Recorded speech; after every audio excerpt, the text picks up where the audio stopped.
Hey there, history lovers and insomniacs. Welcome back to the Drowsy Historian, where bedtime stories come sprinkled with soot, salted fish, and the faint aroma of something burning in a medieval hearth. Tonight, we're leaving the shiny armor and royal banquets to the historians who prefer their history polished and polished again. Instead, we're heading downstairs, well below the drafty stone corridors, into the dim, smoky, occasionally rat-infested heart of a Danish castle, the kitchen.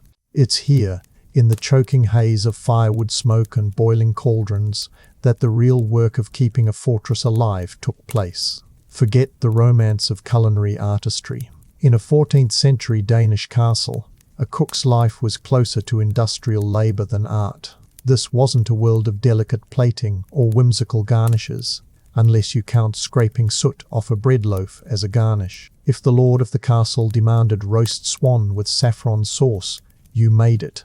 If the garrison needed barrels of barley porridge before sunrise, you made that too. And if you failed, well, mistakes in a medieval kitchen weren't just embarrassing, they could be fatal. The wrong meal at the wrong time could insult a visiting noble, spark a diplomatic row, or, on a bad day, land you in the dungeon. The kitchen was a place where you are what you eat could quickly become you are what you executed. The medieval Danish cook worked in a space that modern food safety inspectors would condemn on sight. The walls were black with decades of soot, ceilings low enough to leave taller men hunched, and the floor a mix of flagstones and whatever had been spilled that day. Gravy, ash, fat, or something unidentifiable. Fires roared year-round, not just in the bitter northern winters, turning the kitchen into a furnace in July. And unlike modern chefs, who fret about keeping their whites pristine, the castle cook rarely worried about appearance. By midday, everyone looked like they had just wrestled a bear in a flour sack, sweat-soaked, ash-dusted, and smelling faintly of smoked herring. Let's introduce one of our few recurring faces. Not a noble lord, but a middle-aged kitchen servant named Pol. Pol's job wasn't glamorous. He was a fire tender.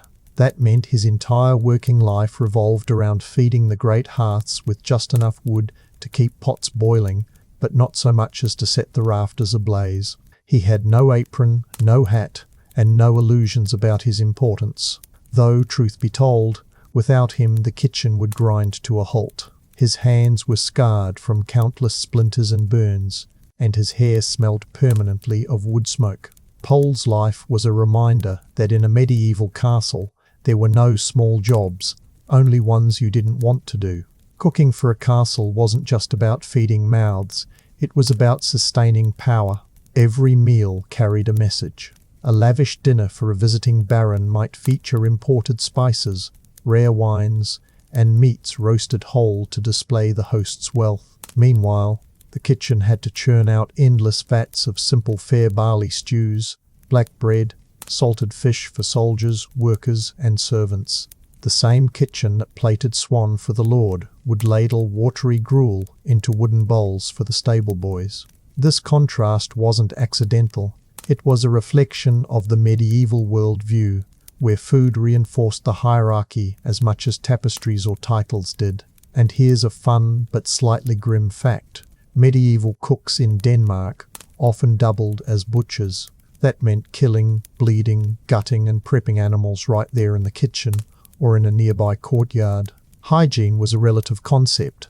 Knives rinsed in the same basin used for washing vegetables, hands wiped on aprons already soaked in who knows what, and meat left hanging in the cool air, which was fine until an unseasonably warm day turned beef for dinner into questionable beef for dinner. If someone fell ill after a meal, it might have been bad luck, poor preservation, or something more sinister. Poisoning wasn't unheard of, especially in noble circles. We also can't ignore the noise. Imagine the constant clanging of pots, the crackle of fires, the hiss of boiling liquid, the thud of cleavers on chopping blocks, and the shouts of orders across the room. Pol, our fire tender, learned to lip read because the din could make your ears ring for hours. It wasn't just loud, it was chaotic. A medieval kitchen in a working castle was less culinary temple and more war zone with bread. One might be tempted to think, well, At least they ate better than peasants in the village. Yes and no. Nobles got the best cuts of meat and imported treats, but they also indulged in combinations that would make a modern stomach churn. Sweetened fish pies, spiced eel, or heavily salted meats to cover the taste of age. The servants sometimes ate fresher fare because they cooked it and could slip themselves a portion before it spent too long on the Lord's table. Still, the gap between classes was obvious, and no one in the kitchen forgot it. If there's one thing a medieval cook in a Danish castle understood, it was this: food was a weapon. Not in the food fight sense, though that might have been entertaining, but in the way a feast could secure loyalty or an empty table could provoke rebellion. The kitchen was the quiet engine of power, and those who worked there were its unseen engineers. And like all engines, it ran hot, dirty, and occasionally blew up in someone's face. By the end of this first glimpse into the castle's kitchen, we can see the contradictions at play: a place of abundance and scarcity, of skill and drudgery, of opportunity and danger. Pole would still be down there tomorrow, tending his fires before dawn, while above him the Lord's Hall echoed with laughter over a meal that might have taken a dozen exhausted hands to prepare. Down here, there were no toasts to health and prosperity, just the endless grinding work of keeping a fortress fed. And this was only the morning shift. Pole's morning didn't end when the bread was in the oven. No, that was just the warm-up. The real work began when the first orders came down from above. And in a medieval Danish castle, orders came fast, loud, and without a shred of politeness. More wood on the spitfire. We need another cauldron going. Where's the salted herring? You didn't question the command, you just moved. Because in this kitchen, hesitation meant heat from more than just the hearth. By mid-morning, the room was a living thing. The air was thick enough to chew, heavy with the smell of roasting meat, boiling grain, and the unmistakable tang of onions that had been sliced by someone in a very bad mood. You could feel the grit of ash on your teeth when you spoke. Paul, who barely spoke at all during work hours, kept to his corner by the fire, shoving in logs with the skill of a man who knew the difference between enough heat and burn down the castle. Food preparation in the castle wasn't fresh, in the modern sense. Oh no, most of it had been salted, smoked, dried, or pickled months before. Fresh meat was a luxury, and when it appeared, it was usually from an animal that had been alive that morning. And here's the cheery part. Butchering often took place just steps from the main cooking hearth, with all the delightful noises and smells that come with it. Ever tried eating soup while someone is scraping a cowhide behind you? Paul had, many times. And then there was storage, or as I like to call it, how to roll the dice with your stomach. Meat hung from hooks in the coolest stone rooms, but in summer, cool was relative. Fish arrived in barrels packed with salt, and if you were lucky, the salt did its job. If you weren't, well, let's just say, bad fish stew could take down a garrison faster than enemy arrows. Cheese aged in cellars that smelled like damp wool and despair. And bread? Bread could last a week if you were willing to scrape off the occasional patch of green. Now, here's the thing. The nobles upstairs had no idea how much improvisation happened before their meals reached the table. A sauce too thin, add more stale breadcrumbs. Meat a little off, more spices, especially pepper, if you could afford it. Pepper was like medieval duct tape for food. It covered almost any flaw. The irony. Spices were so expensive that using them liberally was a display of wealth, even if you were really just covering up the fact your goose had turned questionable. Paul wasn't a chef, he wasn't even a cook, but he saw everything. He knew which servants snuck bites before the platters went up, which wines were watered down for the lesser guests, and which dishes were special, enough to be carried with both hands and a silent prayer they wouldn't spill. He also knew that no matter how much work went into a meal, the Lord could wave it away with a flick of the wrist if he wasn't in the mood for eel pie that day. Hours of labour? Gone. Just like that. By the time midday rolled around, the kitchen looked like it had been through a siege. Pots blackened with soot. Spit boys, often children, red-faced from turning meat over the fire for hours.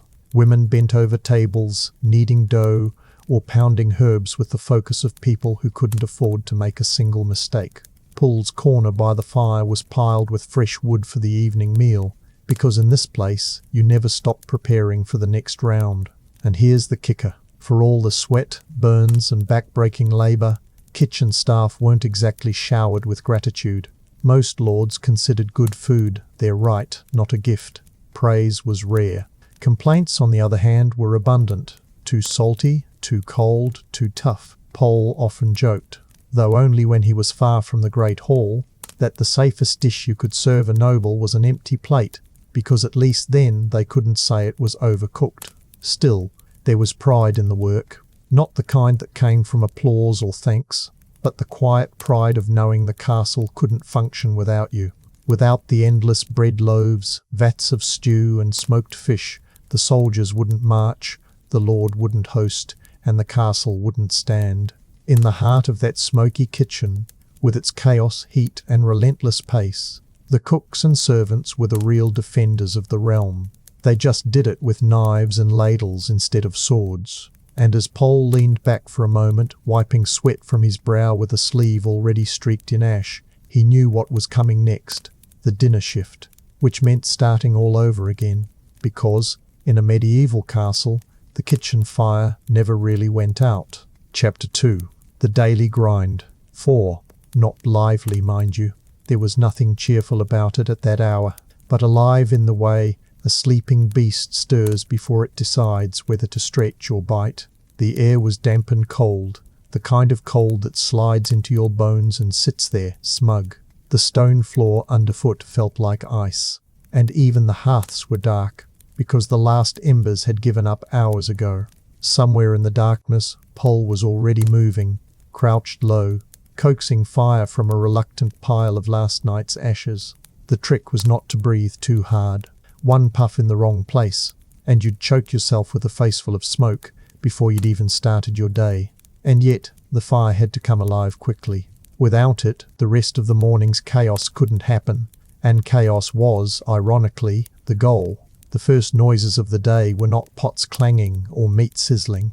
They were footsteps. Barefoot, or in worn leather slippers, servants padded into the kitchen like shadows. Someone muttered about the cold. Someone else sneezed, and got a glare for it. Illness in the kitchen was a dangerous thing, though not because anyone would send you home. You worked sick, or you didn't work at all, and that meant whatever you had you probably shared with the rest of the staff, and eventually with the Lord's table. Yes, medieval dining had a certain communal aspect. Bread dough had to be prepared before sunrise, which meant mixing it in near darkness. The flour was coarse, flecked with bits of husk, and smelled faintly of the sacks it had been stored in, which was to say, musty. Water was fetched from barrels, which had been filled the day before from the well. Paul didn't handle bread, that was for the bakers, but he did make sure the oven had heat, and heat meant wood, and wood meant trudging outside into the frosty courtyard to fetch it. Firewood was as much a currency as silver in a castle kitchen. If you had it, you could cook. If you didn't, you could stare at cold ingredients until your master wondered why you weren't doing your job.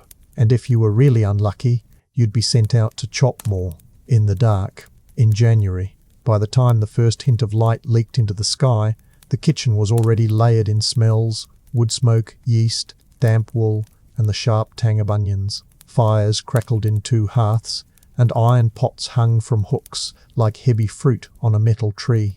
The spit was already loaded with meat, salted pork today, because breakfast for the Lord was more than just a slice of bread and a mug of ale. It had to be hearty, and it had to show status. Ale, bread, cheese, meat, and sometimes eggs or fish, depending on the season and the supply. If the Lord had guests, the spread grew wider. More meat, more cheese, more honey, more of everything that took hours of labour to prepare, and minutes for someone to consume without a second thought. And of course, while the Lord's breakfast was a display of abundance, the rest of the castle got something far more practical. A thick, steaming porridge of barley or oats, often flavoured with whatever was available. Sometimes it was a bit of onion, sometimes dried herbs, sometimes nothing at all. The porridge was fuel, not pleasure, and it was ladled into bowls that were rarely washed more than a quick rinse in cold water. Hygiene, as we've established, was more of an optimistic theory than a daily practice. Pole's role in all this was constant motion, stoking fires, hauling wood, carrying pots heavy enough to wrench your shoulder out of its socket if you lifted wrong. There was no quiet moment, no leaning against the wall to catch your breath. If there was a pause in one corner of the kitchen, it just meant something urgent was happening in another. And unlike modern kitchens, there was no neat separation of duties. If you were needed to help butcher a pig, you did it. If you were called to carry a tray to the great hall, you did it. The chain of command was less organized hierarchy, and more whoever's shouting loudest wins. What made these mornings truly brutal wasn't just the labor, but the knowledge that everything you were doing right now would have to be repeated in some form before the day ended. The kitchen fire never really went out, and the demands never stopped. Pole often thought the work was like trying to fill a barrel with a hole in the bottom. You poured in time, energy, and resources, and watched them drain away in an endless stream of emptied platters and scraped bowls. But here's the thing. For all the hardship, there was a strange rhythm to it.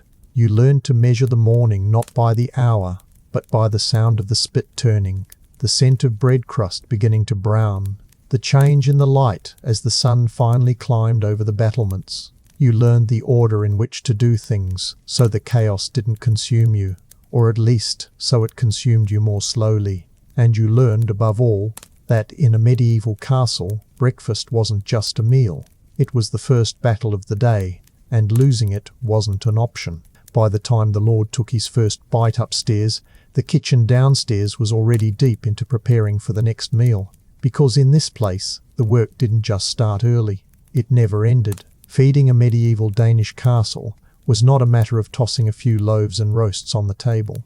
It was an operation of staggering scale, a daily campaign that rivaled the logistics of moving an army, because in many ways that's exactly what it was. The kitchen wasn't just serving the Lord and his family. It fed guards, servants, stable hands, craftsmen, visiting traders, occasional clergy, and, in times of siege or celebration, far more. Hundreds of mouths, each expecting something to eat, even if something was nothing more than a bowl of steaming barley mush. And each one of those mouths came with its own invisible ledger, an unspoken rule book about who got what, when, and how much. This hierarchy of portions was as rigid as the castle's walls. At the top, naturally, was the Lord's table, the great table, where the best cuts of meat, the freshest bread, and the rarest spices appeared as if by magic. Not that it was magic, of course. It was sweat, burns, and back-breaking labor that made it happen. Nobles dined on delicacies like roast swan, spiced venison, and sweetmeats dusted with sugar, a luxury so expensive it was practically edible gold. And because appearances mattered, the presentation had to be impressive. Whole roasted animals brought out in grand procession, stews served in ornate vessels, and wine poured by servants who moved with the precision of trained dancers. Just below the Lord's table sat his favoured guests, minor nobility, trusted allies, and anyone whose favour he wished to court. Their plates might lack a rare spice or two, but they were still piled high, and their goblets never stayed empty for long. Further down the chain, the portions grew smaller, the ingredients plainer. The garrison, for example, got hearty meals, thick stews, coarse bread, salted fish, because soldiers needed strength, but they rarely tasted anything that would have appeared in the great hall. The artisans and craftsmen who kept the castle running might get similar fare, but with less meat and more vegetables, assuming vegetables were in season. And at the very bottom were the servants themselves, the ones who actually prepared all of this. Servants ate quickly, often standing, grabbing whatever was left after the higher tables were satisfied. Pole knew this better than anyone. If you were lucky, you got a heel of bread still warm from the oven, maybe a ladle of stew before it cooled. If you were unlucky, you made do with scraps, bones for gnawing, or a thin broth that was more water than flavour. But you didn't complain. Complaining about food in the kitchen was like complaining about the weather in Denmark, pointless, and likely to earn you a look that promised more work in return. Food storage made this hierarchy possible. Barrels of salted meat and fish lined the walls of the storage rooms, along with sacks of grain, wheels of cheese, and jars of preserved fruit. The best and freshest ingredients were set aside for the Lord's table. The rest trickled downward, each level in the hierarchy getting whatever the level above didn't want. And yes, sometimes that meant that by the time food reached the servants, it had been reheated twice, stripped of anything edible, and left with only the lingering memory of flavour. Pole once joked, quietly, to a fellow fire-tender, that the food for the lower ranks was like a noble's second-hand tunic. It still worked, but it didn't fit quite right anymore. The politics of portion size were just as important as the food itself. Give a favoured guest a portion too small, and you risked offending them. Give the garrison too little, and you risked having a hungry, grumbling guard force. Not ideal when they were supposed to defend you from raiders. Give the servants too much, and, well, that simply wasn't done. Generosity toward the lower ranks was seen as wasteful at best, dangerous at worst. A well-fed servant might get ideas above their station. Better to keep them just comfortable enough to work hard, but never so comfortable that they felt free to slow down. And yet, despite the strict divisions, the kitchen had its quiet rebellions. A cook might slip an extra slice of meat into a soldier's bowl if they were fond of him. A baker might pass a still warm loaf to a fellow servant on a bitterly cold morning. Pole had his own form of rebellion, making sure the fires for the servants' cauldrons burned just a little hotter, so their porridge cooked faster, thickened better, and tasted a bit less like boiled misery. Small acts, perhaps, but in a place where food was both sustenance and symbol, they mattered. But let's not romanticize it too much. This was still a world where hunger was common, and waste was considered a sin against the order of the household. Leftovers from the great hall might be gathered up and sent to the garrison or the poor, but only if they weren't spoiled. And spoiled food was a risk everyone lived with. Without refrigeration, without modern preservation, without even a consistent understanding of why food went bad, people ate what they had, when they had it, and hoped for the best. Sometimes the best was good. Sometimes the best was dysentery. By evening, the hierarchy played out again, just as it had at midday, just as it would tomorrow. The Lord's table sparkled under candlelight, platters steaming, cups refilled with practiced ease. In the shadows beyond the hall, servants crouched over their bowls, eating in silence, their faces lit by the same fires that had roasted the swan upstairs. And Poole, always by the hearth, tended his flames, knowing that as soon as the last plate was cleared, he'd start preparing for tomorrow's first meal. The kitchen never truly rested. It only waited for the next round of battle. Chapter 3. Feeding a Fortress. If the kitchen was the heart of a medieval Danish castle, then its tools were the weapons of war. And make no mistake, they were weapons. Heavy, sharp, scorching hot, and entirely capable of killing you if you were unlucky or simply distracted. The cook's arsenal wasn't a neat set of gleaming knives and polished pans. It was an intimidating collection of iron, wood, and stone, each piece built for endurance, not elegance. And in this world, your ability to wield them efficiently could mean the difference between earning your keep or losing it, sometimes quite literally. The great hearth dominated the room, and with it came the first and most essential tool, the spit. Long, heavy iron rods, sometimes as tall as a man, skewered entire animals, pigs, deer, even swans, and were turned slowly over the fire for hours. In smaller kitchens, this turning might be done by hand, often by children known as spit boys. But in larger, wealthier castles, the spit might be turned by a system of ropes and pulleys, powered by a servant or, in some cases, a specially trained dog walking in a wheel. Yes, a dog. Pole had seen one once, during a rare visit to another lord's kitchen, and he swore the poor creature looked more exhausted than any servant. Knives were everywhere.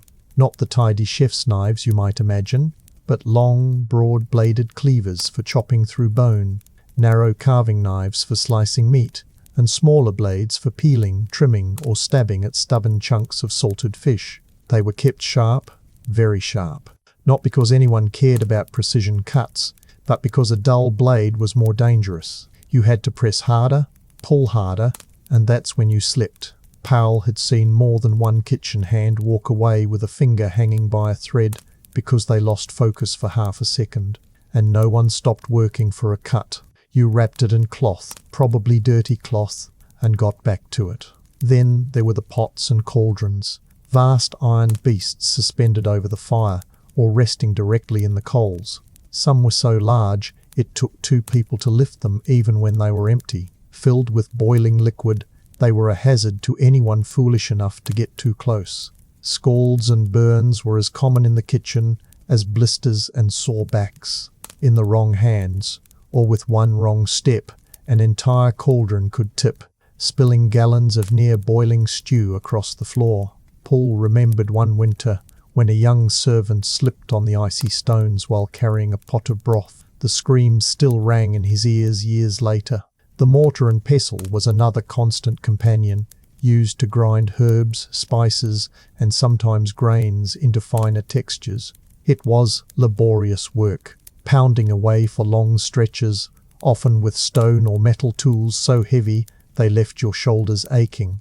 And yet, it was necessary. Spices weren't just flavor in this world, they were preservation, medicine, and status symbols. A pinch of cinnamon could mark a dish as fit for nobility. A dusting of saffron could turn an ordinary stew into something worth bragging about. And pepper, as always, was the universal fixer, capable of making even the most suspicious meat seem tolerable. Wooden paddles and stirring sticks, some taller than Paul himself, were used for mixing and preventing things from sticking to the bottom of cauldrons. They looked harmless until you realized how much strength it took to stir a pot the size of a small bathtub for half an hour straight. Bread paddles, wide and flat, were used to slide loaves in and out of the oven. Another hazard, since the heat radiating from the stone ovens could sear your skin before you even touched the bread. And let's not forget the less glamorous but equally important tools. Hooks for lifting meat from boiling water, tongs for handling hot pans, ladles carved from wood, sieves woven from reeds, and buckets for hauling water or waste. Everything in the kitchen had its place, and more importantly, its risk. Powell often thought that if you armed the garrison with kitchen tools instead of swords, they'd still be lethal. Storage tools were another part of the arsenal: barrels, casks, and sacks. Barrels for salted fish and meat, casks for ale and wine, sacks for grain and flour. They had to be sturdy, because any loss of stored food was more than an inconvenience. It was a threat to survival. A single mouse infestation could wipe out weeks of supplies. That's why the kitchen kept a few cats around, unofficial employees who earned their keep in mice and rats.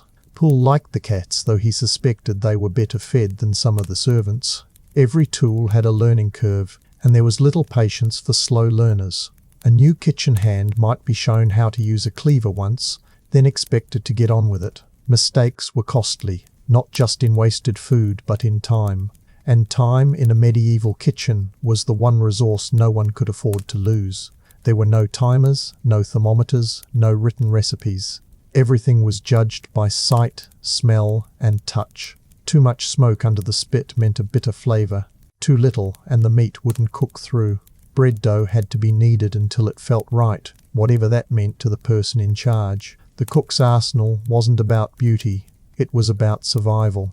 These tools were blunt instruments in every sense, demanding strength, endurance, and a willingness to risk injury every single day. And in the wrong hands, they could be as deadly as any weapon carried on the castle walls. Paul knew this well, because after years in the kitchen, he had the scars to prove it. And tomorrow, he'd be back at the hearth, lifting, chopping, and stirring all over again. Because in this world, the tools never rested, and neither did the people who used them. The tools of the medieval Danish kitchen weren't just instruments of cooking. They dictated the very nature of the food that came out of the hearth. Heavy iron meant slow heat retention, which meant long cooking times. Wooden paddles and reed sieves meant textures were coarse, uneven, and sometimes gritty. The absence of fine blades or delicate pans meant that subtlety was rare. Flavors tended to be bold, blunt, and heavily seasoned to overpower whatever imperfections the ingredients might have carried. And imperfections were constant. Without refrigeration, without consistent trade routes, without even the concept of food purity standards, the kitchen made do with whatever came through the castle gates. Seasonality ruled everything. In winter, meals leaned heavily on salted meat, dried beans, root vegetables, and whatever grain was available. Paul could tell the time of year by the smell alone. Late summer meant fresh herbs in the air, a whisper of onions and leeks chopped straight from the garden. Midwinter meant the unmistakable scent of salt and smoke, the twin lifelines of preservation. The tools adapted to the season. In summer, mortars and pestles ground fresh greens into sauces or medicinal pastes. In winter, they pulverized dried herbs that had to be coaxed back into life with boiling water. The storage barrels and casks were perhaps the most political tools of all. The better the container, the longer the contents lasted, and the more likely they were to end up in the lord's stores rather than the servant's pantry. Good barrels, tightly sealed with pitch, could keep salted herring edible for months. Bad ones leaked brine, spoiled the fish, and spread a smell that even Paul, who had lived his whole life with kitchen stench, found hard to stomach. Sometimes, inferior barrels were given to the lower ranks on purpose, their contents meant to be eaten quickly before they turned. It was preservation by hierarchy, and it worked. If worked, means keeping the nobility well fed while the rest made do with what was left. The sheer weight of the tools made kitchen work a kind of physical endurance test. Lifting an empty iron cauldron took 2 people, lifting it full of stew took 4. Even carrying water from the well was a dangerous business. One slip on a wet stone stair and you'd not only ruin the water but risk breaking bones. Paul had seen a boy break his wrist that way, and the boy was back at work 2 days later, splint and all. Because in the castle, injuries weren't a reason to stop working. They were just another layer of difficulty to carry. Fire management was its own art, and the tools reflected it. Iron pokers, long enough to keep your face out of the direct smoke, were used to shift logs and embers with precision. Bellows, patched and worn from years of use, coaxed the flames higher when needed. But fire was both friend and enemy. Too much heat, and you burned the meat on the outside while leaving it raw inside. Too little, and you risked serving undercooked food to a noble, which was, as Paul knew, not an event you wanted to experience twice. One of the more underestimated tools was the simple wooden ladle. Not only did it serve for stirring and serving, but it was also a gauge. The feel of how easily it moved through a pot could tell an experienced cook whether a stew was too thick, too thin, or just right. Paul wasn't a cook, but years of handling ladles had given him an instinct for when the texture would meet approval and when it would bring down a storm of criticism from the head cook. But the tools were also dangerous in ways that had nothing to do with heat or sharpness. Many of them were breeding grounds for illness. Wooden cutting boards soaked up juices from raw meat and were almost never cleaned properly. Knives were wiped on aprons, already streaked with other ingredients. Paddles for stirring sometimes sat near the fire all day, drying out and splintering so that a particularly unlucky bowl of porridge might come with a bit of wood in it. No one thought much of it, unless it happened to the Lord's portion, in which case someone's job, and possibly life, could be in jeopardy. Even the mortars and pestles, those seemingly harmless tools, could turn dangerous in the wrong context. Grinding herbs was fine when you knew exactly what they were, but medieval herbal knowledge was patchy at best. A mistaken leaf or root could turn a healing tonic into a deadly brew. Paul had once heard of a kitchen in another castle where the head cook misidentified a plant and made a sauce that killed 3 people in a single night. The official story was food poisoning, but in truth, no one could be entirely sure whether it was accident or design. In a world where the kitchen was the unseen power center, the line between meal and murder could be as thin as a knife's edge. And yet, for all their weight, danger, and crude design, these tools were essential. Without them, the castle starved. With them, It could project wealth, hospitality, and stability, at least to those who mattered. The servants didn't romanticize them. A cleaver was a cleaver. A cauldron was a cauldron. A ladle was a ladle. But in the hands of the right people, they became instruments of survival and control. Paul, who had never sat at the Lord's table in his life, understood that better than anyone. He didn't need fine words to describe it. He just kept the fires hot, the tools in reach, and the work moving, because that was the only way the kitchen, and by extension, the castle, kept breathing. Chapter 4. The Cook's Arsenal.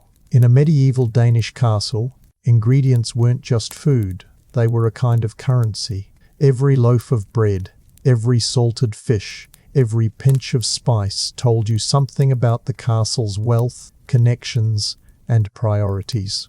If you wanted to know how powerful a lord really was, you didn't look at his coat of arms or his soldiers. You looked at his pantry. The grand feasts in the great hall might have been the visible display of status, but the real truth lay in the storerooms, where barrels, sacks, and jars quietly testified to who had trade routes, who had coin, and who had the ability to keep their people fed through a long northern winter. Let's start with the workhorse of the medieval Danish diet, rye bread. It was dense, dark, and stayed edible, or at least chewable, far longer than its lighter wheat cousin. Rye grew better in the harsher northern climate, making it both practical and unavoidable. It was also heavy enough that you could use a stale loaf as a weapon, which Paul sometimes thought might be the most versatile quality of all. Bread was eaten at every meal, used as a plate, a utensil, and sometimes as a sponge for soaking up the last of the stew. The nobility might get finer, lighter loaves made from imported wheat, but even they ate rye, just with more butter and a bit less resignation. Then there was salted herring, the king of medieval Danish exports. If you were within sniffing distance of a port, you could bet that barrels of herring were somewhere in the castle's stores. It was cheap, preserved well, and could be traded far and wide. It was also, depending on the quality of the catch and the quality of the salt, either a decent source of protein or an unpleasant reminder that preservation is not the same thing as freshness. Paul had handled enough barrels to know the difference instantly. Good herring smelled briny and rich. Bad herring smelled like regret and stayed in your clothes for days. Meat was a more complicated matter. Fresh meat was a luxury, requiring either recent slaughter or swift delivery, and both depended on weather, season, and proximity to pasture. Most of the year, meat meant salted pork, smoked venison, or dried beef. Game like boar or deer might appear after a hunt, but hunting was as much about display as it was about food. The Lord's table might get the tender cuts, roasted and served with imported spices, while the servants made do with tougher scraps boiled into submission. In winter, meat was often so heavily salted that it had to be soaked for hours just to make it chewable. Paul once joked to another servant that some cuts had seen more salt than the Baltic Sea. And then there were the vegetables. Onions, leeks, cabbage, and turnips made up the bulk of what the castle grew and ate. They were hardy, stored well, and could be thrown into almost any stew. Fresh greens were rare outside of summer, and when they did appear in winter, it meant someone had the wealth to maintain a greenhouse or the connections to import them. Peas and beans filled in the gaps, dried and stored in sacks, ready to be soaked and cooked when fresh produce was a distant memory. The garrison stew was often just a rotating combination of whatever vegetables were still in good condition and whatever meat scraps could be spared. Spices, though, were where the castle's political and economic reach became obvious. Pepper, cinnamon, saffron, cloves, all imported from faraway lands through complex trade networks. To the modern mind, they might seem like simple flavorings, but in the Middle Ages, they were more like edible status symbols. Pepper, for instance, was so valuable it was sometimes used as a form of currency. Saffron, delicate and expensive, was reserved for dishes meant to impress, like golden-coloured sauces or spiced wine. Paul, like most servants, rarely tasted these spices unless something had gone wrong with the dish and the Lord's table refused it. On those rare occasions, the kitchen staff got what was essentially the medieval version of a luxury cast-off. Fruit was another indicator of wealth. In summer, fresh berries or apples from the castle orchards might appear in tarts or puddings. In winter, preserved fruit, often steeped in honey or wine, took their place. Dried figs and dates, imported from warmer climates, were exotic enough to be served only at special occasions. The Lord's guests might marvel at the sweetness, while the kitchen staff marvelled at how quickly the platters came back empty. The real unspoken truth of these ingredients was that they were political tools as much as they were food.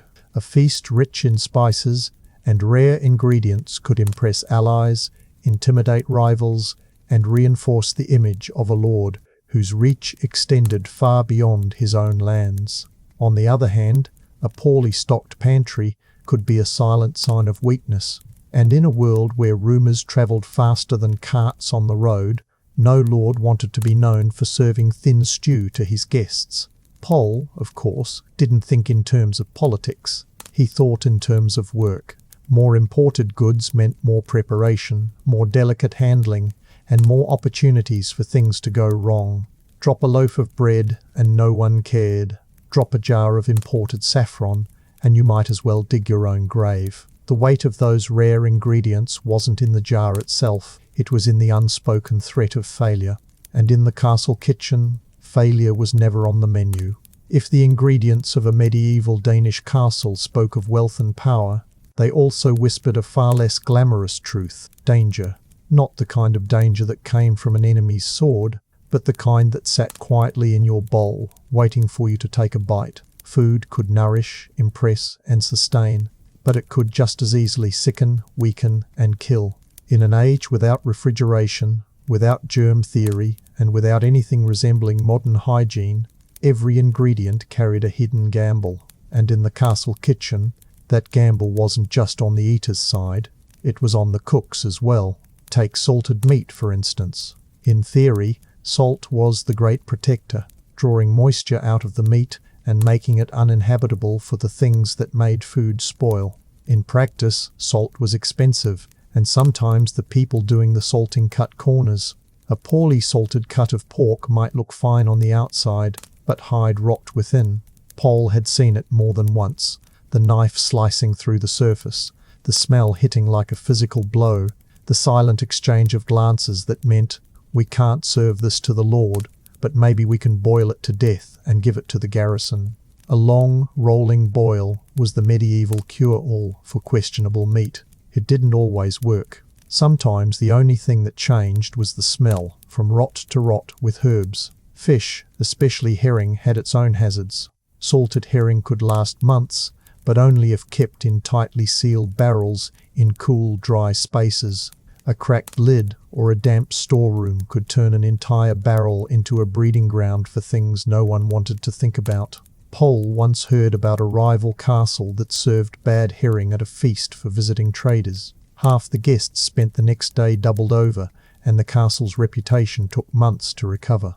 In noble circles, that was the kind of humiliation you didn't live down quickly. The lesson was clear: spoil the food, spoil the politics. Grain was no safer. Rye, the staple of Danish bread, had a sinister flaw: ergot. This toxic fungus could grow on rye stored in damp conditions, and eating it could cause symptoms ranging from hallucinations to gangrene. Of course, no one in the Middle Ages knew what ergot was. They just knew that sometimes bread made people act strangely, convulse, or even lose limbs. The causes were blamed on bad humours, curses, or divine punishment. Pole had heard whispers about villages where the devil's bread struck, driving people mad before killing them. In the castle, suspicion over bad bread could turn quickly into accusations of sabotage, a dangerous rumour in a place where poisoning was already part of the political vocabulary. Speaking of poison, it's worth noting that the line between spice and toxin was much thinner in the medieval mind than it is now. Many herbs were used both in cooking and in medicine, and the difference between a healing dose and a lethal one depended entirely on the knowledge or intentions of the person doing the measuring. Parsley, sage, and rosemary were harmless enough, but other plants like hemlock or monkshood could be deadly in even small amounts. In an age where most people couldn't read, recipes were memorized and passed down by word of mouth, and a single misremembered ingredient could turn supper into a funeral. Then there were the solutions. The kitchen used to disguise questionable ingredients. Oversalting, overspicing, and heavy use of vinegar were common tactics. A stew with too much pepper might be hiding meat that had passed its prime. A pie filled with heavily sugared fruit could mask the fact that the fruit had been fermenting for a while. Pole, for all his years by the fire, knew that sometimes the Lord's table wasn't eating better food, just better dressed food. It was a quiet truth that no one said aloud, because no one wanted to be the one explaining to a noble that their grand feast had more in common with the servant's scrap stew than they realized. Even water wasn't guaranteed safe. Wells could be contaminated by runoff from the latrines, and streams could carry all manner of waste. Boiling helped, but it wasn't foolproof. That's why ale and wine were such important parts of the medieval diet, not just for enjoyment, but because the brewing and fermentation processes made them safer to drink than plain water. Of course, this meant that even children drank ale daily. A weak ale, yes, but still alcohol. In a way, it was the medieval version of orange juice at breakfast, except instead of vitamin C, you got a mild buzz and fewer intestinal parasites. The reality was that eating in a medieval castle, even as a lord, was never entirely safe. Wealth could buy better quality, fresher ingredients, and exotic flavors, but it couldn't buy immunity from the fundamental limitations of the age. Every meal was a small act of trust in the people who prepared it, and in a place where the kitchen was both the heart of hospitality and a potential battlefield for quiet political maneuvering, that trust was always fragile. Pole understood this better than most. He'd seen too many ingredients that looked fine until they didn't, too many dishes salvaged with desperate measures, too many accidents that could have been accidents, or could have been something else entirely. Light criticism ran through every ladleful in that kitchen.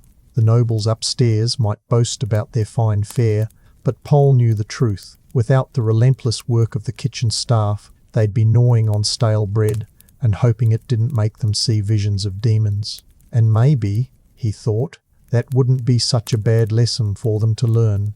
Chapter 5. The Ingredients of Power. The kitchen of a medieval Danish castle wasn't just a place where food was made, it was a place where bodies were tested. Smoke, steam, and sweat formed the trinity of its daily existence, and there was no escaping any of them. If the smoke didn't get you coughing, the steam would scald you, and if neither managed to knock you down, the sheer exhaustion eventually would.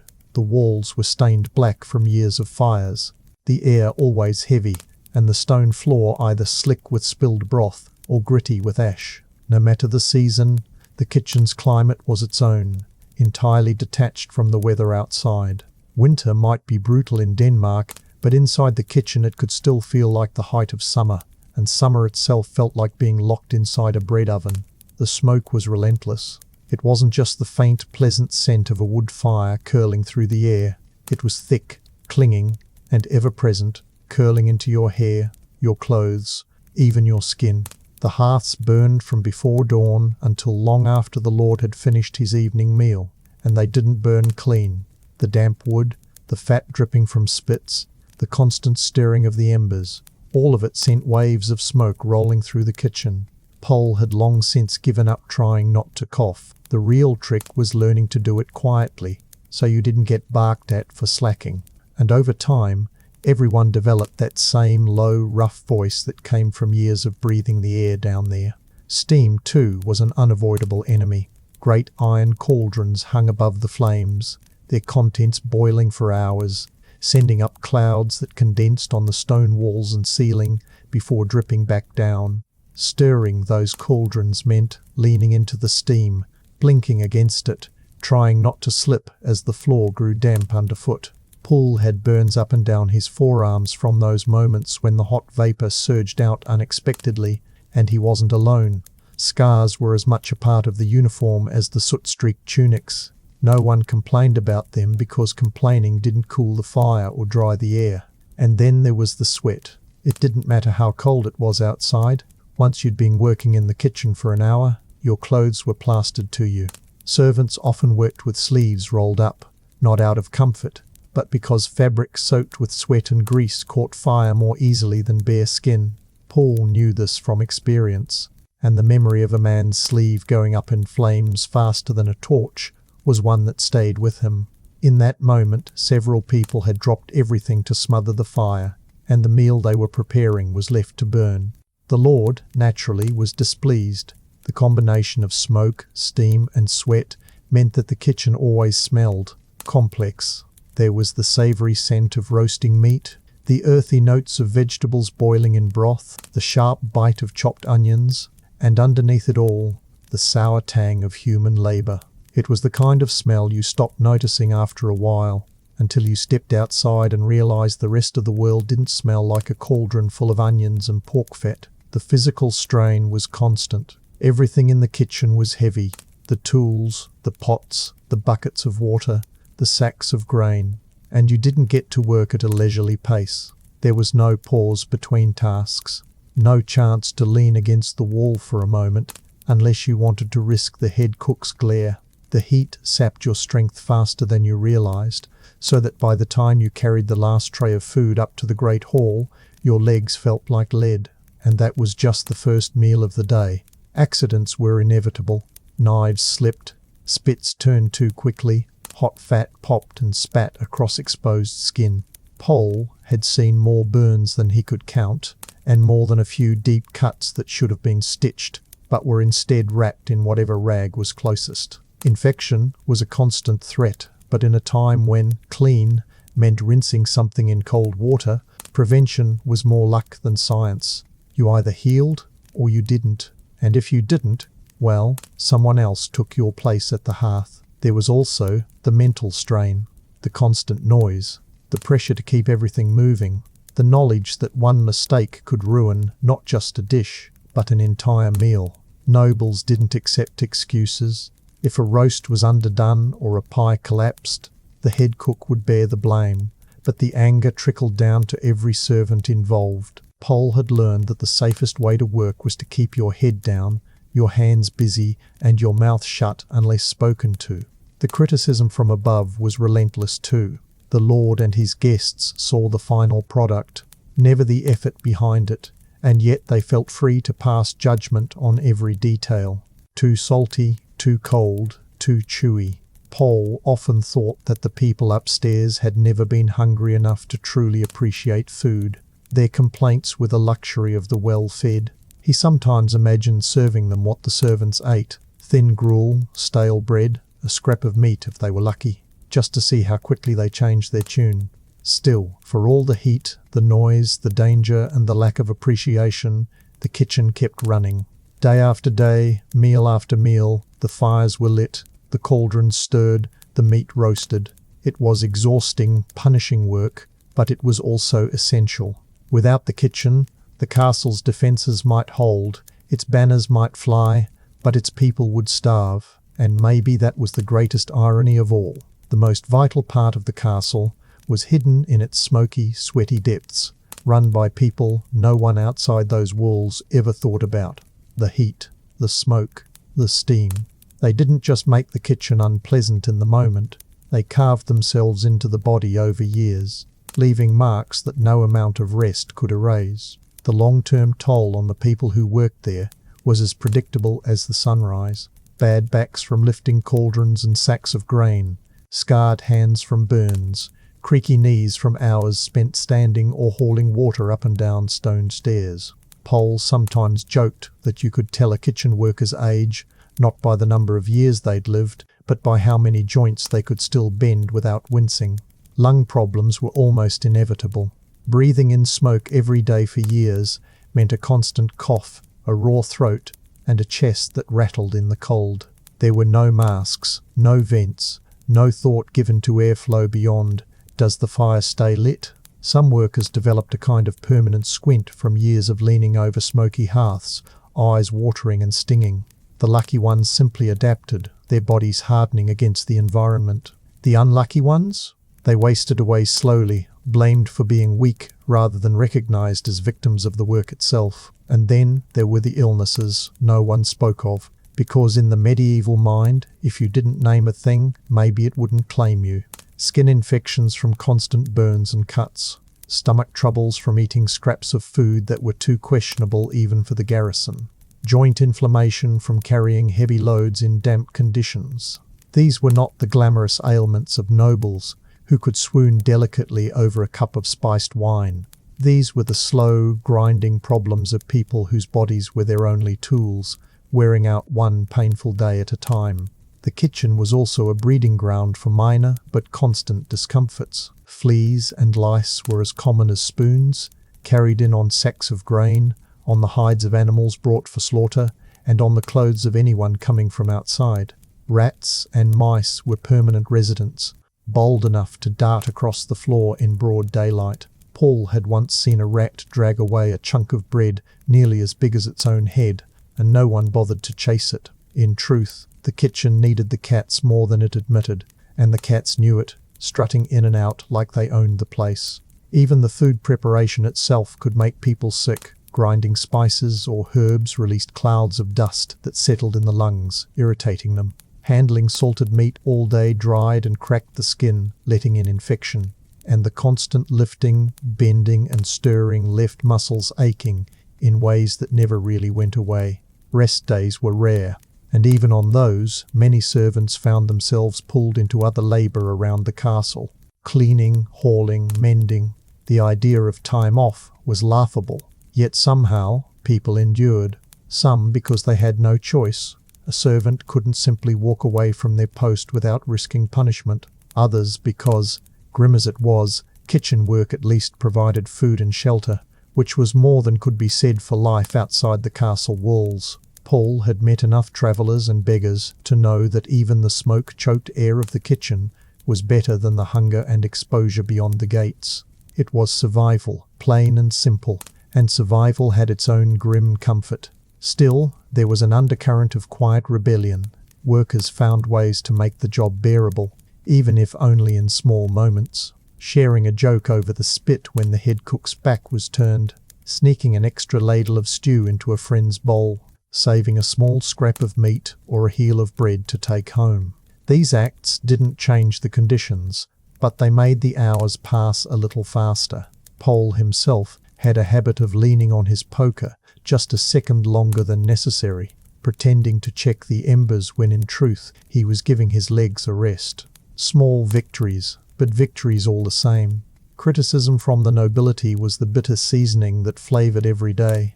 The lords upstairs, who never lifted a pot in their lives, were quick to point out when the bread was too dark or the wine too warm. Paul often thought they should try spending a single day in the kitchen before passing judgment, but of course they never would. They lived in the luxury the kitchen created, without ever acknowledging the human cost. And why would they? In their eyes, the kitchen was as much a fixture as the walls or the roof, something that simply existed to serve them.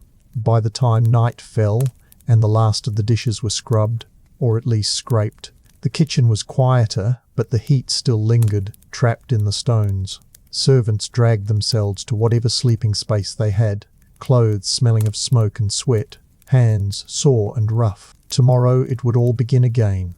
The fires relit before dawn, the air thickening with steam, the same cycle repeating without end. Paul lay down each night knowing exactly what awaited him in the morning. And still he got up, because in a medieval castle, the kitchen didn't just feed the people, it kept the entire structure alive. The irony, he thought, was that the people who kept it alive were the ones it was slowly breaking. Chapter 6. Smoke, steam and sweat. Feast days in a medieval Danish castle were not occasions of gentle celebration. They were storms. Loud, chaotic, exhausting storms that blew through the kitchen like a siege. If an ordinary day in the kitchen was a steady march, a feast day was a full gallop until collapse. Orders flew from the great hall like arrows. Fires roared hotter than usual. Spits groaned under the weight of multiple animals turning at once. and the sheer volume of food required could turn the most seasoned servant into a wide-eyed novice all over again. For the nobility, a feast was about abundance, display, and power. For the kitchen, it was about survival, not in the sense of eating, but in the sense of making it through the day without collapsing, or worse, being noticed for the wrong reasons. It started days before the event itself. Preparations meant slaughtering animals, salting or marinating meat, baking bread in quantities that made normal loaves look like afterthoughts, and bringing in extra barrels of ale and wine. Paul knew that the real work began the moment someone in the great hall announced a guest of importance was coming. That meant nothing in the kitchen but longer hours, hotter fires, and more room for mistakes. And mistakes on a feast day weren't simply frowned upon. They could be career-ending. Drop a platter of bread on a normal day, and you'd get a sharp word. Drop a platter of bread on a feast day, and you might find yourself reassigned to latrine duty. The noise alone was overwhelming. Spit boys shouted to each other over the crackle of the fires. Bakers barked for more flour. The head cook's voice cut through it all like a whip, and somewhere in the mix were the clatter of knives, the crash of lids, and the occasional thud of something hitting the floor. Paul moved from hearth to hearth like a soldier running messages in the middle of battle, checking embers, hauling wood, shifting pots so they didn't boil over. The heat was staggering. More fires meant more smoke, more steam, and more sweat, all combining into an atmosphere so thick you could chew it. The food itself was designed to impress, which meant excess in both quantity and variety. Whole roasted boars, their skin crackling and glistening. Swans dressed back in their feathers after roasting. A spectacle meant purely to say, look how much we can waste for beauty. Pies so large they could feed a dozen people, sometimes with live birds hidden inside so they'd fly out when the crust was cut. Paul had always found that particular trick ridiculous, though it never failed to amuse the guests. To him, it just meant someone had to clean bird droppings off the table afterward. Every dish was part of a political performance. A noble from abroad might receive a stew heavily seasoned with imported spices, as a silent reminder of the host's trade connections. A visiting ally might be served game from the Lord's own hunting grounds, reinforcing bonds over shared bounty. And of course, the portions sent to the Lord's table were always more lavish than anything seen by the rest of the hall. Even on a feast day, hierarchy held firm. For the kitchen staff, the real challenge was timing. Everything had to arrive at the great hall, hot, fresh, and perfectly arranged. No matter that the hall might be several flights of stairs away, with narrow corridors and bustling servants blocking the way. Paul had seen dishes lose half their contents just trying to make it to the table intact. And heaven help the servant who arrived late. A lukewarm dish could insult a guest just as surely as an empty plate. And insult was the kind of offence that lingered long after the feast was over. The irony, of course, was that the people who cooked and served the feast rarely ate more than scraps. In the middle of preparing hundreds of pounds of food, they might grab a crust of bread or a spoonful of stew in passing, but sitting down to enjoy the results of their labour was out of the question. By the time the last platter went up, the kitchen staff was already cleaning, scrubbing, and preparing the next wave of dishes. The only taste of the feast they got was in the air, and sometimes in the burns they carried home afterward. Feast days also brought visitors to the kitchen itself, lesser nobles curious about the process, messengers delivering last-minute changes, and the occasional court favourite looking for a snack. These visits were rarely helpful. They slowed down the work, asked unnecessary questions, and sometimes carried away food meant for someone else. Paul tolerated them with the kind of polite nod that meant, if you touch that tray, I will remember your face. And then, when the feast was finally over, and the guests were staggering from the great hall with full bellies and flushed cheeks, the kitchen wasn't done. The platters came back down, half empty or scraped clean, along with goblets sticky with wine and bones stripped bare. Some of the leftovers might be redistributed to the garrison or the poor outside the walls, though Paul knew that often meant sending out the things no one upstairs wanted to eat. The rest went into the kitchen's own stew pots for the following day, because nothing, not even a feast, was free from the need to stretch supplies. For the nobility, a feast was a sign of prosperity. For the kitchen, it was a reminder that prosperity came at a cost, one measured in burns, blisters, and sleepless nights. Pole sometimes wondered if the lords upstairs realized that the grandeur they so enjoyed was built on the backs of exhausted servants in a room they never saw. He doubted it, and maybe that was for the best, because if they did know, they might find some way to make it harder. When the last toast was given, the last song sung, and the great hall began to empty, you might think the hardest part of a feast day was over. You would be wrong. For the kitchen, the aftermath was its own kind of battle, quieter perhaps, but no less exhausting. The returning flood of platters, bowls, goblets, and cutlery came like the tide, and it was rarely gentle. Half-eaten meat congealed in its own fat, bones gnawed down to splinters, pies collapsed into sticky heaps and trenches, those slabs of bread used as plates, soaked through with grease and wine until they could be bent like cloth. And of course, the smell. A mingling of stale meat, spilled ale, burnt fat, and the faint sour tang of wine gone flat. Servants descended on the mess, with the grim determination of soldiers cleaning up after a skirmish, scraping, stacking, rinsing. Each step done as quickly as possible, because the sooner it was finished, the sooner they could go collapse somewhere. Paul knew that speed was everything at this stage. If food was left on a dish too long, it hardened like cement. If wine dried in a goblet, it became a sticky, sour film that took twice as long to scrub away. And no one wanted to be the one still scrubbing after the head cook had left for the night. Some of the scraps were sorted out and set aside for the next day's meals. This was not generosity, it was practicality. Meat that was still in good condition could be chopped and thrown into a stew. Pies missing only a slice or two might be served to the garrison, a treat by their standards.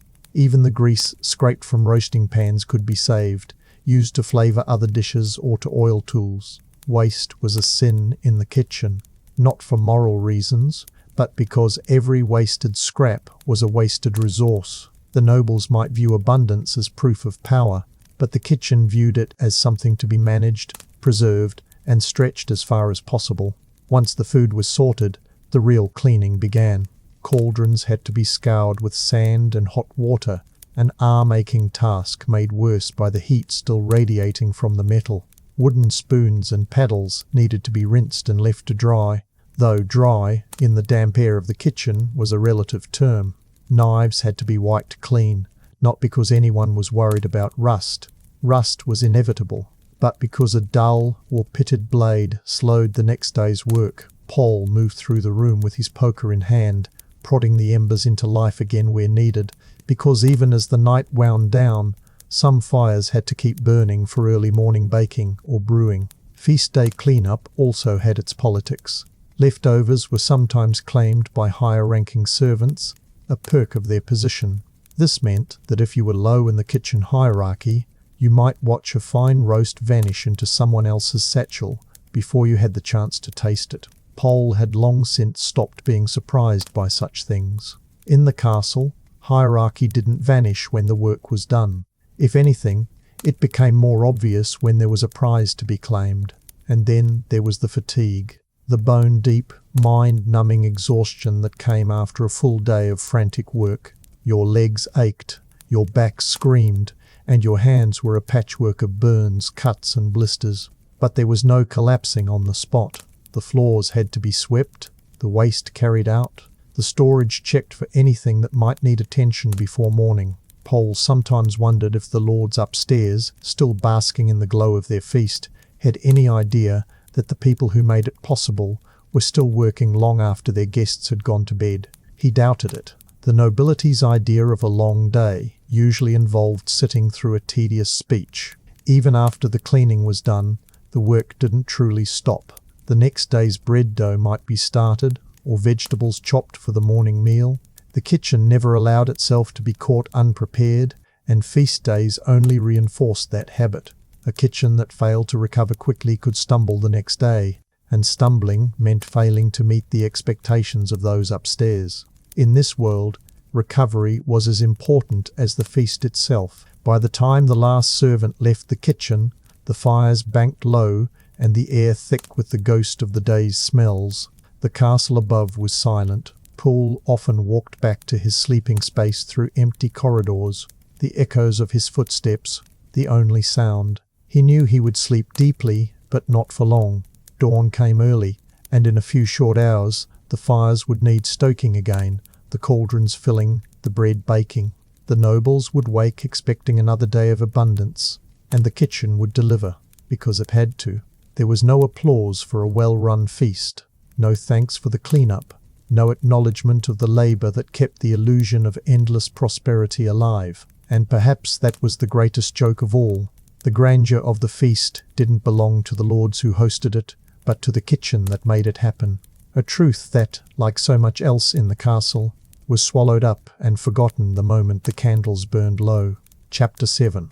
Cooking for Status. Cooking in a medieval Danish castle wasn't just about filling stomachs. It was about maintaining the delicate balance of power, prestige, and ego that kept the lord's world intact. Every dish was a message, and every message carried risk. Feed the nobility something too plain, and you risked being called dull or inattentive. Go too far in the opposite direction, and you risked being accused of waste or extravagance. The kitchen wasn't simply preparing meals, it was navigating a battlefield where the weapons were spits, ladles, and spices, and the casualties could be reputations, or worse. Status was served on a plate. The quality and presentation of food were not just reflections of the castle's wealth, they were active tools of political theatre. Imported spices weren't simply for taste, they were proof of the lord's reach across trade routes. Rare meats weren't just for variety, they were reminders that this castle controlled fertile lands and skilled hunters. A pie decorated with intricate pastry designs wasn't merely a dessert. It was a declaration that the lord could afford servants to spend hours on something purely ornamental. Poole, from his vantage point at the hearth, saw it all. The subtle power plays woven into the menu, the quiet competitions between neighbouring lords over whose feast could impress more. The absurdity was hard to ignore. Nobles would sit in the great hall, dissecting the symbolism of a roast swan as if it were a matter of state. And in a way, it was. That swan had to be hunted, plucked, roasted, and, for maximum impact, dressed back in its feathers before serving.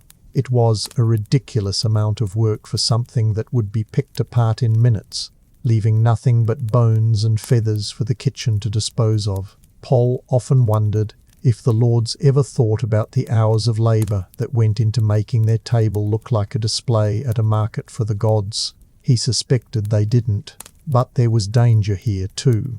Serving the wrong thing at the wrong time could insult a guest, send the wrong political signal, or be interpreted as a calculated slight. If the castle had an abundance of game but served only fish to a visiting noble who loved hunting, the omission could be taken as a personal insult. If spices were used too sparingly for a guest from abroad, it could suggest the host lacked wealth or connections.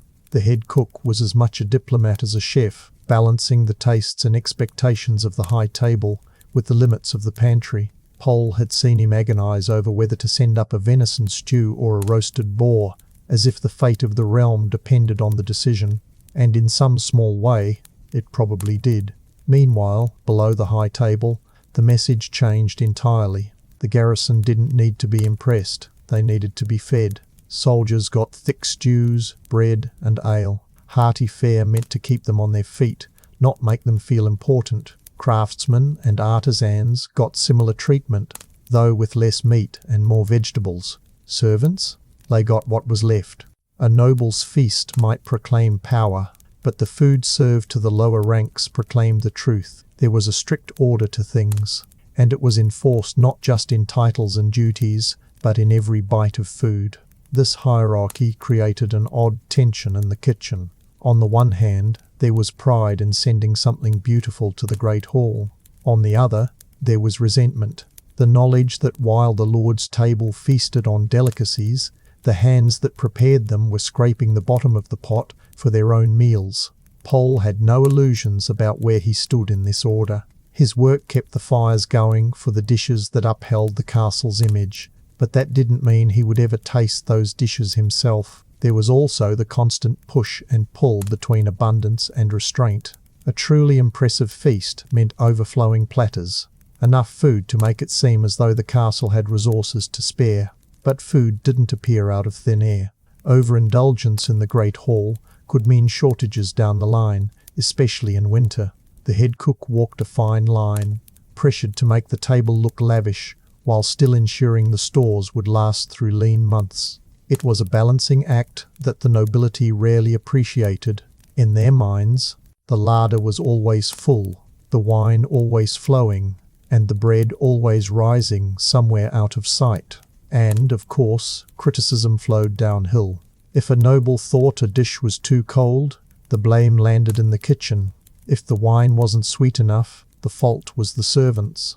Pole found it remarkable how quickly the nobility could transform a small detail into a personal slight. One visiting baron once declared that the pie crust was too hard for delicate teeth, as though the head cook had conspired to break them on purpose. The complaint made its way through the castle in whispers, and for weeks afterward, the kitchen went to absurd lengths to ensure every crust was as soft as butter. Pole sometimes thought the whole system was a kind of elaborate joke. The lords upstairs believed they were the centre of the castle's world, but in truth, the kitchen was its engine, unseen, underappreciated, and infinitely more vital.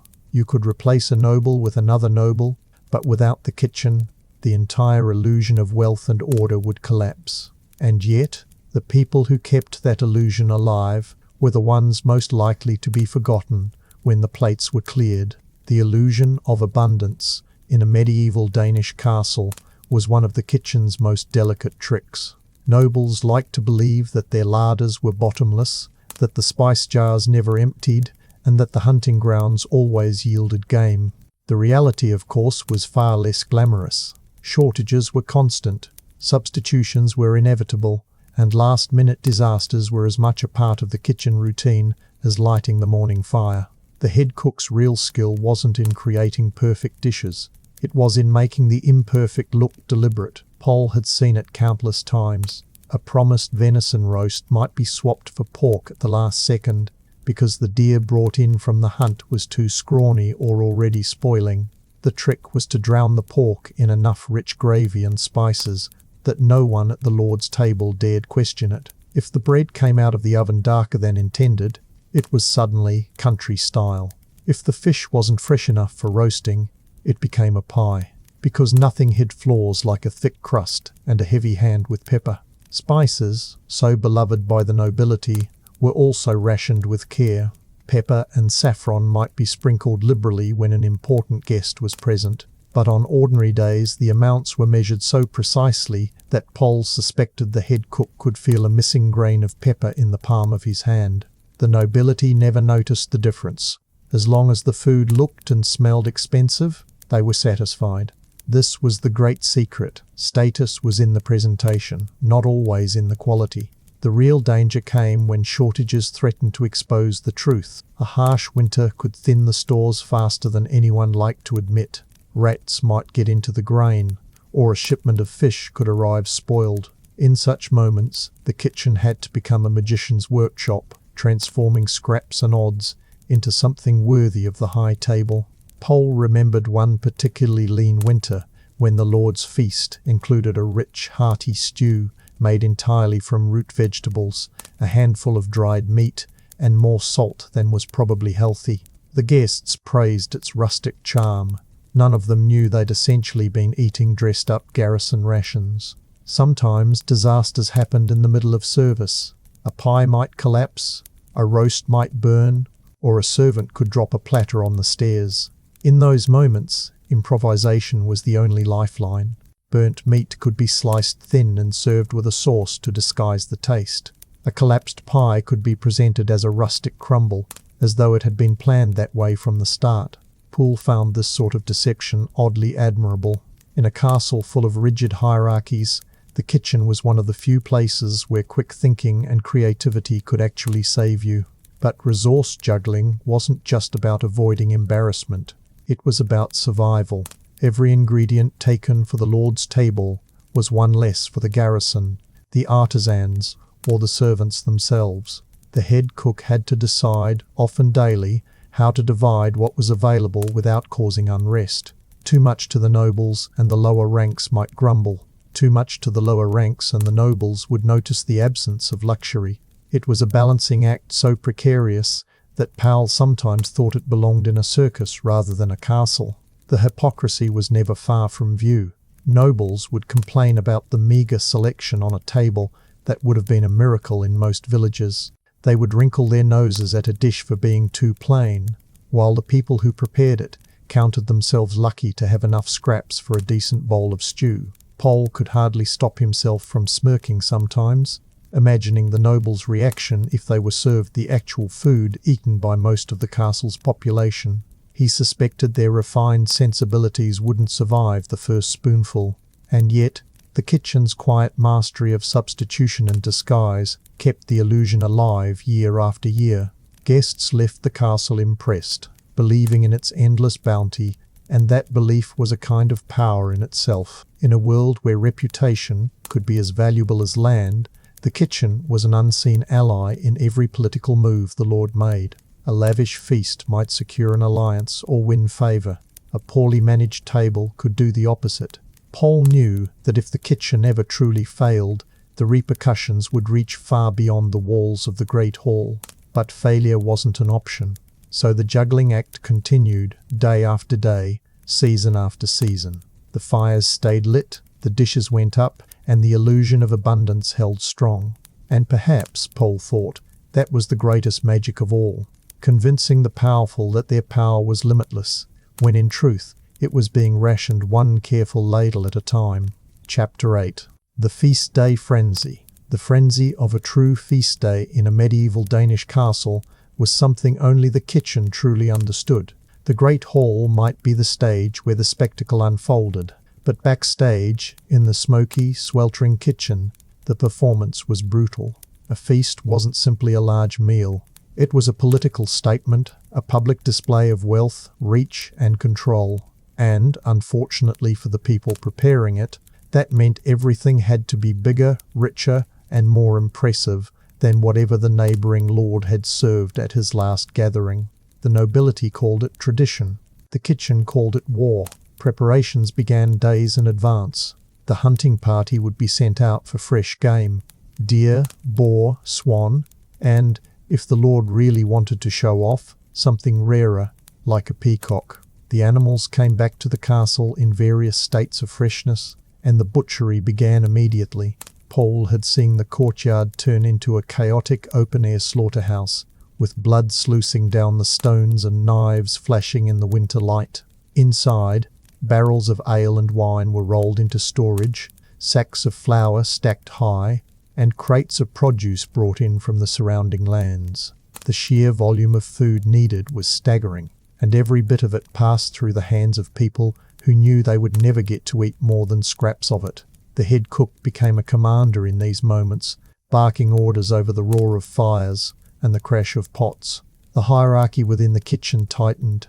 The bread ovens were loaded in shifts, the spits crammed with multiple animals at once, and the long tables groaned under the weight of pastries, pies, and towering displays of fruit and candied nuts. Powell moved constantly, hauling wood, checking embers, adjusting spits, his movements as much muscle memory as conscious thought. On feast days, there was no such thing as pacing yourself. You ran until the work was done, or you collapsed trying. Every dish carried meaning. A pie filled with imported figs spoke of trade connections reaching far beyond Denmark's shores. A roast boar decorated with gilded tusks announced both hunting skill and a surplus of wealth, enough to waste gold on a pig's teeth. Stews heavy with saffron and cinnamon told guests that the lord's coffers were deep enough to afford luxuries most people in Europe would never taste.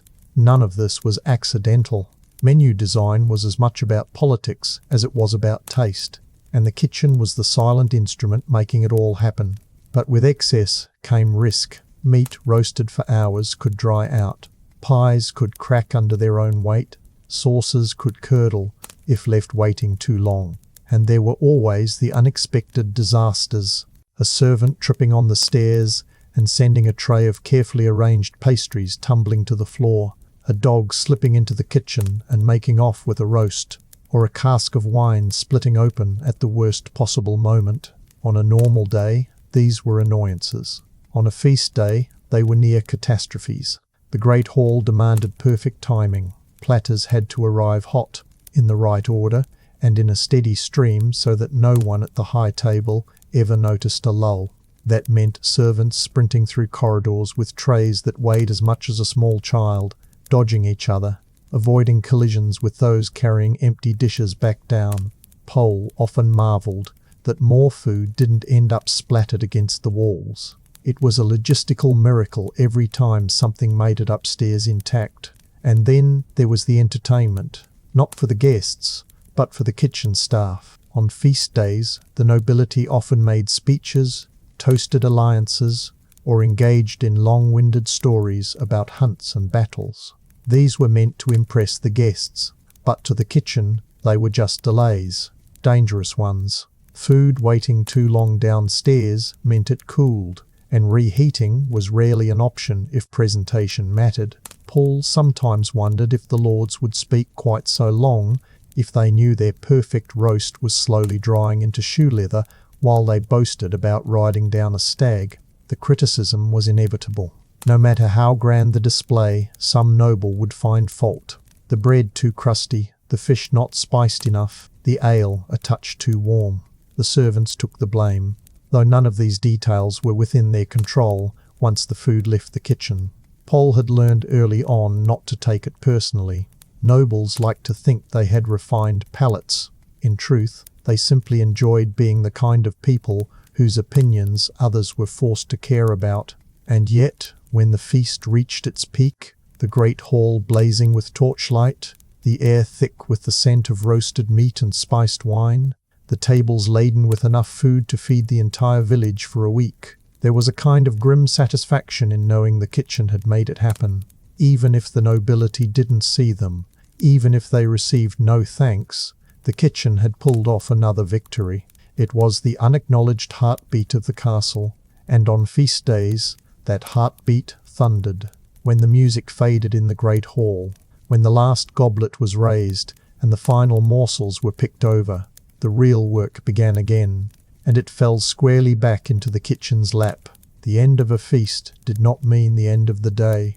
It meant the beginning of the second shift, the quiet and brutal aftermath, where all the grandeur upstairs came tumbling down into a heap of dirty platters, sticky goblets, and half-eaten food.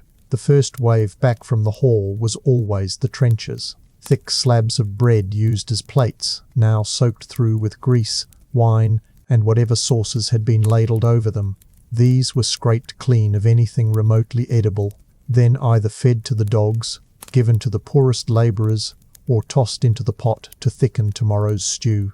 Pole had long since stopped being squeamish about it.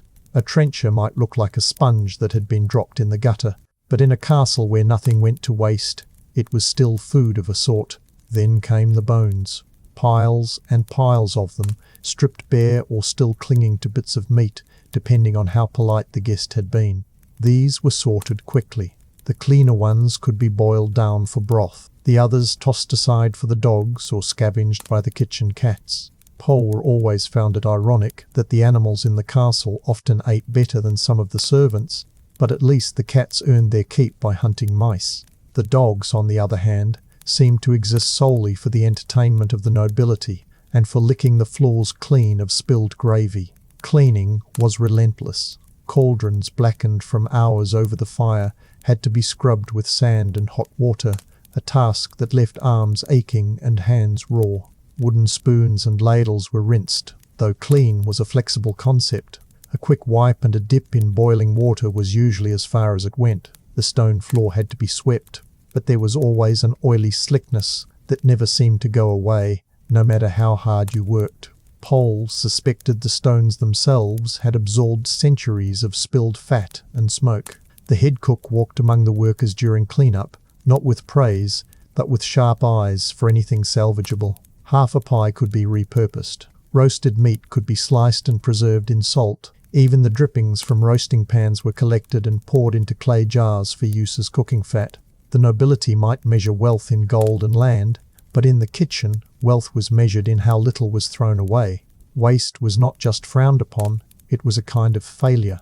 Then came the politics of leftovers. High-ranking servants might claim certain choice pieces for the household, which really meant for themselves. Lower-ranking servants sometimes received a ladle of meat stew as a reward, but more often it was the thinner, vegetable-heavy broth that trickled down to them. Pole had learned that the best way to secure a decent portion was to be in the right place at the right time, ideally near the table where the good scraps were being sorted. But you had to be quick, hesitate, and someone with sharper elbows would get there first. Once the food was dealt with, the attention turned to the fires. Some were left to burn low for the morning bread. Others banked carefully so the embers would survive the night. Pole took particular care with this task. A well-banked fire saved time and effort at dawn, and dawn always came too soon. He knew that while the nobles upstairs slept off their wine and rich food, the kitchen would already be alive again, grinding grain, stoking fires, and preparing the first meal of the day.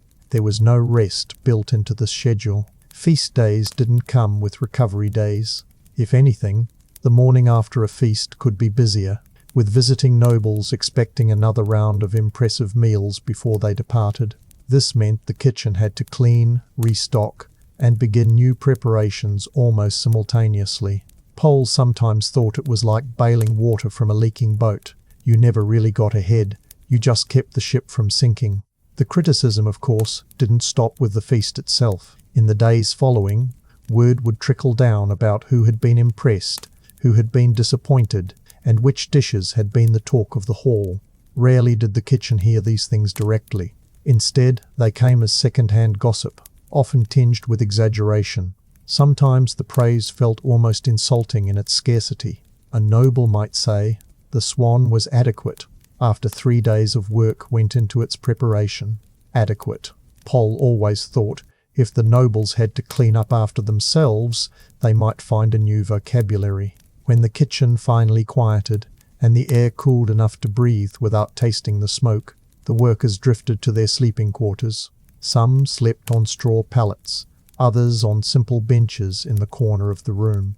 Pole often stayed behind a few extra minutes, poking at the embers, letting the rhythm of the glowing coals slow his thoughts. He knew that the next feast would come soon enough. There was always another political alliance to cement, another celebration to stage, another show of wealth to make, and when it came, the kitchen would once again perform the miracle no one ever thanked them for, turning raw, stubborn, unpredictable ingredients into the illusion of effortless abundance. Pole didn't need applause, but a little honesty from the lords upstairs wouldn't hurt. Though, knowing them, honesty was probably in shorter supply than the saffron. Chapter 9. Politics at the table. Meals in a medieval Danish castle were never just meals. They were negotiations in disguise, opportunities for alliances to be strengthened or weakened without a single sword being drawn. The great hall was the political stage, but the kitchen was the silent partner in every performance. A plate of food could flatter, insult, reassure, or threaten, all without a word spoken. The nobility understood this well, even if they pretended the only thing on their minds was the quality of the roast. For the kitchen, it meant every menu was a diplomatic document, and every course had to be as carefully constructed as a treaty. The politics started long before the first dish was served. Seating arrangements in the great hall determined not just who spoke to whom, but also who received the choicest cuts of meat or the richest sauces. Guests seated closest to the lord were given the most elaborate dishes, roasted game, delicate pastries, imported fruits, while those farther down the table received simpler fare. This wasn't simply about taste, it was about hierarchy. In the rigid social order of the castle, your position at the table told you exactly where you stood in the political pecking order, and the kitchen played its role, ensuring the food matched the message. Sometimes the politics were subtle. A visiting noble might be served a dish featuring ingredients from their homeland, a gesture of respect and familiarity. Other times, the message was sharper. A rival might be offered a smaller portion or a less prestigious cut, a slight hidden behind the veneer of hospitality. Pole, from his position by the fire, knew these choices weren't accidents. The head cook took instructions from the steward, who took instructions from the lord, and the chain of command was clear. The food was a tool, and like any tool, it could build or it could break. There were also the delicate matters of timing and presentation. A dish arriving late could be interpreted as carelessness, or, if aimed at the right person, as a deliberate snub. A plate presented with extra flourish might be a public compliment. Even the choice of drink could send a message. Offering a guest the best wine in the cellar was a sign of favour. Offering ale when wine was available was, well, it wasn't quite an insult, but it was close. Pole often thought that half the taste the nobility claimed to have was just the ability to read these invisible signals. Of course, the kitchen also had to guard against being drawn into conflicts it didn't start. If a guest suspected they were being slighted, they might take it out on the servants rather than the host.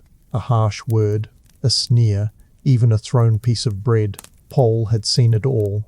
Once, a visiting knight sent back a perfectly good dish of venison stew, claiming it was beneath his station. The truth was, he simply didn't like onions, but instead of admitting it, he made it a point of pride. The head cook replaced the dish without complaint, but Pole noticed that when the knight left the castle days later, his farewell meal was unusually plain. There was also the risk of suspicion, the darker side of food politics. In a world where poisoning was not unheard of, a guest might hesitate to eat a dish prepared by a potential rival's kitchen. Food tasters existed for this reason, sampling each course before it reached the table. The presence of a taster was meant to reassure, but Pole knew it could also be a subtle insult, a reminder that trust was conditional. If the taster so much as hesitated, the mood in the hall could shift in an instant. The kitchen, in turn, had to be spotless in its reputation. A single rumour about spoiled food or careless handling could undo years of political goodwill. The irony was that the kitchen often knew more about the politics of the castle than anyone else. Servants overheard conversations while delivering dishes, caught glimpses of letters left out on tables, and noticed who sat where and who was conspicuously absent. The great hall might have been the public face of politics, but the kitchen was where the whispers lived. Pole had learned to keep his observations to himself. Speaking out could make you valuable or dangerous. And in a castle, being dangerous to the wrong person was a short road to the door, if you were lucky. Light criticism, of course, ran through Pole's mind constantly. The nobility liked to imagine they were master strategists, weaving subtle webs with every word and gesture, but much of it boiled down to who got the better dinner. If alliances could be swayed by the presence or absence of saffron in a sauce, perhaps they weren't as strong as the lords liked to think. And yet, that was the strange alchemy of the medieval table. The power to charm or offend rested as much with the ladle as with the sword. When the last plates were cleared and the hall began to empty, the political work of the meal didn't end. Gossip from the table would spread through the castle, down to the kitchen and out into the town. Who had eaten heartily, who had barely touched their food, who had spoken to whom. All of it mattered. The next menu might be adjusted accordingly, the seating rearranged, the portions subtly altered. Pole knew the cycle well. The politics of the table never truly ended, they just shifted to the next meal. If the great hall was the public theatre of politics, the kitchen was the backstage gossip mill, and often the more reliable source of information. People liked to imagine that politics happened in grand councils over maps and treaties, but much of it was carried along in fragments of overheard conversations, glimpses of gestures, and whispers exchanged where the nobility thought no one important was listening. The servants, invisible to the high-born eye, became the ears and eyes of the castle, and in the medieval world, information was as valuable as coin. The kitchen had the perfect vantage point for collecting it, Every meal meant a steady stream of messengers, minor nobles, stewards, and attendants passing through. They came with orders, requests, last-minute changes to menus, and sometimes just to loiter where the warmth of the hearth made the chill of the stone corridors bearable. Pole learned quickly that if you stirred a pot with your head slightly tilted, no one noticed you were listening. Most of the time, they spoke as if the servants weren't even there. That was their mistake. Some of the information was harmless. Which noble was leaving early? Which guest was displeased with their room? Who had asked for more wine than usual? But sometimes the talk was sharper. Who was feuding with whom? Who owed money? Who might be falling out of favour with the Lord? Pole had heard marriage negotiations discussed in detail over the sound of bread being needed. He'd overheard a steward mutter about moving soldiers closer to the border while helping himself to a piece of cheese. Once, he even caught a guest muttering about how much easier it would be to resolve matters if a certain rival happened to fall ill. Pole stirred his pot and said nothing. Rumours in the kitchen moved fast. A scrap of overheard conversation could be passed from the spitboys to the bakers to the maids cleaning the Lord's chamber, and by the end of the day it would have grown into a full-blown theory. Sometimes these theories were wildly inaccurate, but other times they were dangerously close to the truth, and truth, in the wrong hands, could be a weapon. A sharp-tongued servant could ruin a reputation faster than a bad harvest. A misplaced word could fuel suspicion in the great hall, or worse, be taken as deliberate insult. There was also the quiet possibility of subtle sabotage, not outright poisoning, which was risky and often fatal to the one attempting it, but smaller acts that could nudge politics in a certain direction, serving a rival's favourite dish to someone else. Accidentally, making the food for a disliked guest blander or colder than the rest, delaying the delivery of wine to a person already impatient. None of it could be proven as intentional, but in a place where every detail was read as a sign, these tiny slights could snowball into larger rifts. Pole never indulged in such things himself. He preferred to keep his hands clean, but he knew others who weren't so cautious. The head cook understood the value of keeping the kitchen's collective mouth shut, at least to outsiders. Servants were expected to hear everything and repeat nothing beyond the kitchen walls. Breaking that rule could mean more than dismissal. In a castle, knowledge could be as dangerous to its keeper as to its subject. Pole once knew a potboy who repeated an overheard insult about a visiting noble to a friend in the garrison. Within a week, the boy was gone. No explanation, no farewell, just gone. People said he'd been sent to work in the stables at a distant estate, but Pole doubted it. The irony, of course, was that the nobility trusted the kitchen far more than they realized. Meals for visiting dignitaries passed through dozens of hands, any one of which could tamper with them, yet they were served without hesitation. The food tasters offered some reassurance, but even they could be circumvented with enough planning. That level of trust was rarely acknowledged, and even more rarely rewarded. Pole sometimes wondered if the nobles grasped how much power the kitchen could wield if it chose to. But perhaps it was better that they didn't. Light criticism came naturally to Pole's thoughts. The lords prided themselves on their ability to read people, yet they never seemed to notice the people standing right beside them, carrying their food, pouring their drinks, cleaning their plates. If they'd paid more attention to the servants, they might have avoided some of the more embarrassing situations that played out in the Great Hall. But, as Poole had learned, arrogance makes for excellent blinders. By the time the day's meals were finished, and the last bits of gossip settled like embers in the corners of the kitchen, the political currents of the castle had often shifted. Sometimes the shift was small, a guest leaving earlier than planned, a seat changed at the table. Other times, it was the beginning of something larger, and always the kitchen kept working, outwardly indifferent to the undercurrents it helped feed. Pole knew that was the secret to survival. In the kitchen, you could know everything, so long as you acted like you knew nothing. Chapter 10. The Hazards of the Trade. Working in a medieval Danish castle kitchen was like living inside a forge that also happened to be a minefield. It was a place where danger was constant, and the only real surprise was whether you would end the day with a burn, a cut, or a new limp. The hazards weren't limited to sharp knives and open flames, though there were plenty of those. No, the real danger lay in the combination of relentless pace, heavy tools, unpredictable ingredients, and the unspoken rule that the work had to be done no matter what. In the kitchen, you didn't stop for an injury. You stopped when the food was ready, and if you were still bleeding by then, well, you'd mop it up afterward. The fire was the most obvious threat.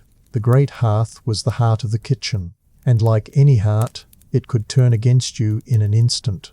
The spits were long, heavy, and dangerously hot. The cauldrons hung over open flames and could tip if handled carelessly. One false move and gallons of boiling stew could end up on your legs. Paul had seen it happen, and the memory of the man's scream still lingered years later. The burns weren't always dramatic, but even a splash of hot fat could leave scars that stayed for life, and those who worked closest to the fire often developed a permanent red flush to their skin, as if the heat had worked its way into their very blood. Then there were the knives. And in the medieval kitchen, knives were not delicate instruments for precision work. They were cleavers for hacking through bone, carving knives for slicing thick roasts, and small, wickedly sharp blades for trimming and peeling. Dull knives were more dangerous than sharp ones, but the pace of the kitchen meant they weren't always maintained perfectly. A slip of the hand could mean a deep cut, and deep cuts meant infection. In an age before antibiotics, an infected wound could end more than just your time in the kitchen. The floor itself was a hazard, slick with grease in some places, dusted with ash in others, and littered with the occasional dropped bone or vegetable peel. It was an obstacle course waiting to trip you. Paul had learned to walk with a slightly wider stance, bracing himself against the unexpected. Carrying heavy trays up narrow stone stairs was another matter entirely. One wrong step, and you weren't just dropping the food, you were dropping yourself, and if you survived the fall, the head cook's temper might finish you off. Spoiled food was another invisible threat. Without refrigeration, meat and fish could turn quickly, especially in warmer months. The signs weren't always obvious. A bad cut of meat might smell fine until it was halfway roasted, and yet, even when suspicion arose, the instinct was often to salvage rather than discard. That meant long boiling, heavy seasoning, and a silent prayer that no one important fell ill afterward. Paul knew the kitchen's unspoken rule. If it looked passable and smelled strong enough, it was probably safe. Probably. Add to this the sheer weight of the work, hauling water from the well, carrying sacks of flour, turning spits loaded with animals that could weigh more than a man, and you had a recipe for chronic injury. Backs gave out, knees buckled, and wrists ached from years of repetitive motion. But there was no such thing as a light duty assignment. You either did the work or you were replaced. And in a castle with a long line of people desperate for employment, replacements weren't hard to find. There were also hazards of a more political nature. A poorly cooked dish could be seen not as an accident, but as an insult, or worse, as sabotage. In the tense atmosphere of noble politics, it didn't take much for a mistake to be reinterpreted as deliberate. Paul had seen a cook dismissed for serving underseasoned fish to a visiting dignitary. Whether it had been carelessness or intent, no one asked. The risk of offence was too great, and the easiest solution was to remove the offender. And then there was the smoke, ever-present, inescapable, creeping into every corner of the kitchen and into your lungs. The head cook liked to say that you didn't truly work in the castle until your cough had a permanent place in your voice. Paul found it less amusing. The hacking fits were a nightly ritual for some, and the smoke stung the eyes until they watered. This wasn't the romantic image of a firelit medieval hearth. It was an industrial furnace without ventilation. The light criticism running through Paul's mind was constant. Nobles upstairs, sitting at polished tables, sipping wine and delicately picking at their food, seemed to have no concept that it had been brought to them through a gauntlet of danger. They complained about a pie crust being too dark without realizing the baker had nearly burned their hands, pulling it from the oven at exactly the right moment. They scoffed at a stew being slightly thick without knowing. It had been stirred over open flame for hours while dodging splatters of boiling fat. To them, a kitchen was a place of service. To Pole, it was a battlefield with ladles instead of lances. And yet, the work went on. Burns healed into scars, cuts closed over, and backs straightened just enough to start again the next morning. The hazards were as much a part of the kitchen as the hearth itself, ever present, dangerous, and largely ignored. In the castle's grand story, no one remembered the servants who limped away from the fire, or the ones who didn't limp away at all. But Pole remembered, because tomorrow he would step back into the same heat, the same smoke, and the same risks, knowing full well that survival was never guaranteed. In a medieval Danish castle kitchen, mistakes were rarely small. A burned loaf of bread at home might mean a grumble from your family. In the castle, it could mean public humiliation, loss of your position, or, in extreme cases, something far worse. The kitchen was a place where the stakes were as high as the heat, and one wrong move could ripple far beyond the walls of the great hall. Pole had seen it happen, and more than once. The simplest mistakes were often the most dangerous.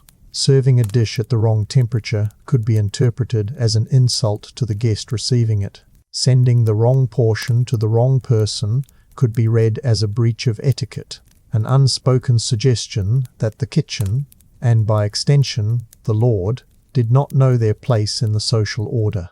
Even the order in which dishes arrived mattered. A noble might pretend not to notice a minor slip in seasoning, but a cold roast meant for the high table. That could lead to days of whispered complaints, which had a way of finding their way to the Lord's ears. And once the Lord's ears caught wind of a failure, the cook responsible would be lucky if they were merely dismissed. Some mistakes were born of sheer exhaustion. The pace of the kitchen on a busy day left little room for thought.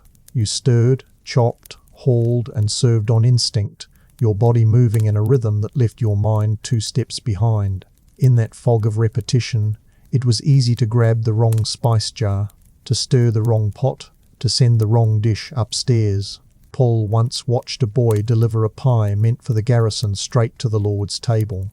The pie was heavy with onions and had none of the delicate touches expected for noble dining. The look on the head cook's face was enough to make everyone in the room freeze. The boy didn't return to the kitchen the next day. No one asked where he'd gone. There was also the problem of accidents that weren't entirely accidents. In a place as political as a castle, sabotage was a possibility no one admitted to, but everyone suspected. A dish that mysteriously overcooked while the cook's back was turned. A jug of wine that tasted just slightly off. Sometimes these were genuine mistakes. Sometimes they were small acts of vengeance, punishment for a slight between servants, or even a quiet way of shifting blame onto someone else. Paul kept well clear of such games. The kitchen's hierarchy was fragile enough without turning it into a battlefield. The worst mistakes were those that risked making someone sick, especially someone important. Spoiled meat, undercooked game, or improperly handled fish could bring a noble low in a matter of hours. In the medieval mind, illness was often seen as either divine punishment or human malice, and if it happened after a meal, suspicion turned toward the kitchen. Food tasters were supposed to prevent such disasters, but even they weren't foolproof. Paul remembered one tense week when a visiting baron fell violently ill after a banquet. The taster had eaten from the same dishes and survived unharmed, which meant the illness was probably unrelated. But in the Great Hall, probably wasn't good enough. The head cook was interrogated for hours by the steward, and for days afterward the kitchen moved in tense silence, waiting to see if someone would be singled out for blame. Punishment for mistakes varied, but mercy was not a word often used in connection with noble households.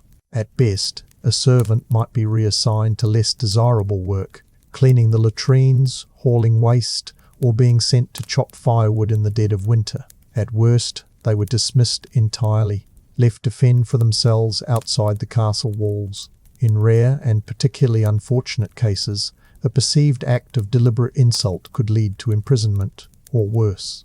The nobility might laugh over their wine and talk of the kitchen as a quaint corner of the castle, but they had no hesitation in turning it into a stage for discipline if they thought their dignity had been challenged. Light criticism was never far from Paul's mind in these moments. Nobles loved to speak of honor, yet they were quick to crush anyone beneath them for the smallest offense. They claimed to value loyalty, but their trust was so fragile that a lukewarm dish could shatter it. It was almost impressive, in its own absurd way, the ability to treat every inconvenience as a personal attack. Pole sometimes imagined what would happen if the Lord spent just one day in the kitchen. He doubted they'd last an hour without burning themselves, cutting their hands, or simply collapsing from the heat. Still, despite the risk, the kitchen kept moving. You learned quickly, you remembered your mistakes, and you worked as if your life depended on it, because sometimes it did. And when the day ended without catastrophe, there was a quiet sense of victory in the air, not celebration. There was no time for that, but the relief of having made it through one more shift without being the story everyone whispered about. Paul knew that tomorrow might bring new challenges, new dangers, and new chances for disaster. But that was the nature of the trade. In the castle kitchen, perfection wasn't a luxury. It was the bare minimum for survival.